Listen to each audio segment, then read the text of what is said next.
Hey everyone, Jamie Phillips, Action Auto Parts Monday here at the yard. Been a little slow, sold master cylinder off of a 2000 Mustang, and then I traded with a buddy on he needed some GMC taillights, and he had some Ford parts for like a dent side, so I just said, yeah, I'll bring that up. And I've got a young couple up on top of the hill. They've been up there for a little bit, but they're buying a set of tires and wheels off of an '09 Suzuki XL7. Really good tires. Bless their hearts, they got several kids, and their tires were in bad shape. So I'm glad that they're getting them. Yeah, I'd like to sell them, but they really need them, and they were way too good to just let set up there before they ruined. So I'm at the building finally. It's done after 4 o'clock.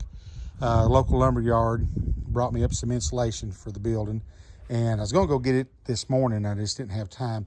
I went and got those fiberglass panels, and these things, I used them on my cabin, and they're kind of odd sized. They're like 4'11" wide, but they're only about 1/4 of an inch thick. But you can't break that stuff. You have to cut it. If you score it with a knife, then you're good. So I went and get 30 sheets, and the gentleman said, well, there's 33 in this stack.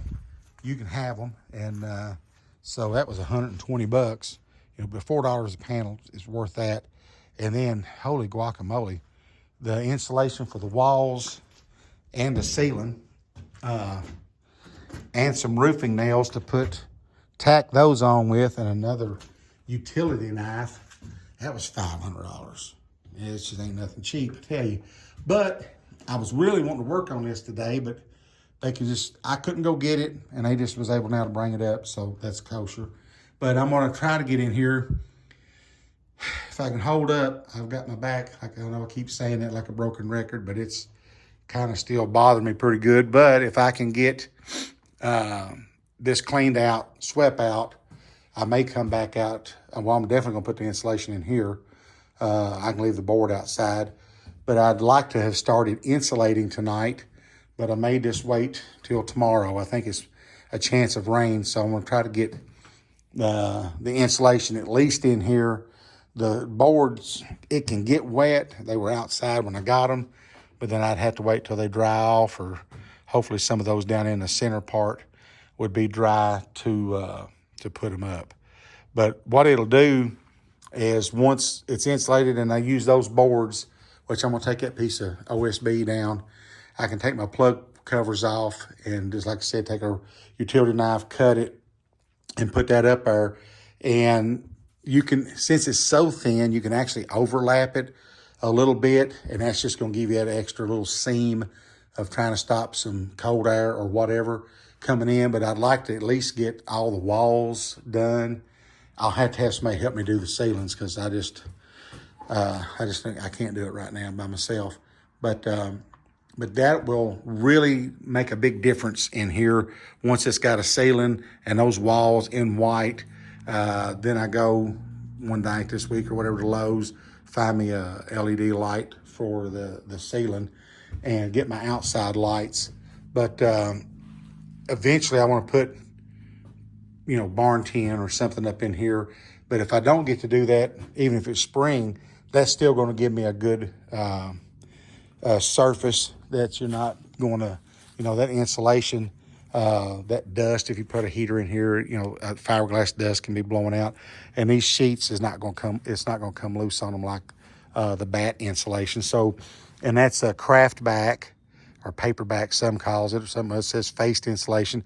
I used to insulate, when I was a young man, literally hundreds upon hundreds of homes.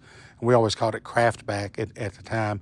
So I can even fold that out and tack it down the studs. So, you might as well, if you're going to do it, try to do it right and get it to where it's as comfortable as it can be, because, who knows? Might have to live in it someday, and then that way I can stay warm. But I wanted to just do a real quick one here. Like I said, those kids are up there. I need to go check on them. I had just to add on a little bonus footage. This dash, and there goes Barney again. He's been here, gone. And I didn't even know he's back down here, because I seen him go home about 20, 30 minutes ago. And now he's up in the Barney. See, he can't hear nothing. But I guess he's going back home again. Who knows with that boy. But, Lord, this has been probably 2 years ago. I sold this dash front and the glove box out of an 89 Caprice Classic and a steering column to a guy. Sent me the money. And he had actually came down once before and picked up some stuff, but he was a truck driver. It was going to be hard to, to come and get them. And he sent me the money on them and said, and I had all the text.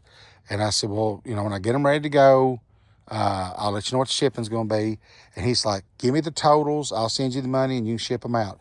And I had this old sleeping bag and I thought, I ain't going to use that. So I actually bubble wrapped that and had the glove box taped over there to it and had it wrapped in that sleeping bag and told him that they was ready and how much the shipping was. And he said, well, all right, you get them shipped out to me and I'll send you the rest of the money. And I was like, no, brother, that ain't how it works. And he wanted to argue that that's what we'd agreed on. And I went back and screenshotted all of our text and circled and sent them back. And he's like,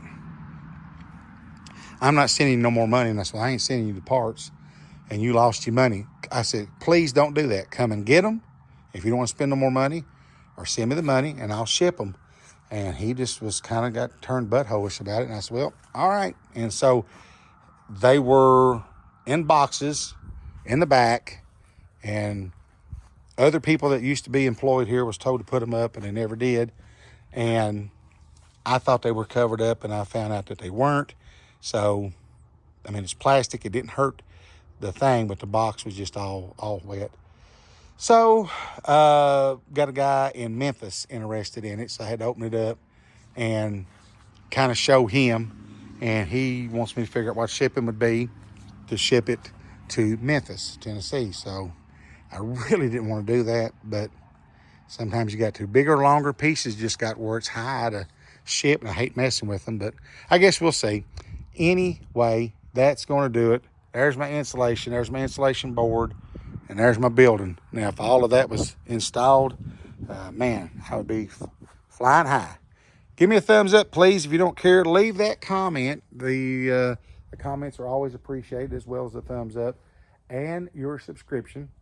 And I'll catch you in the next one, and I'll keep you updated on this building project.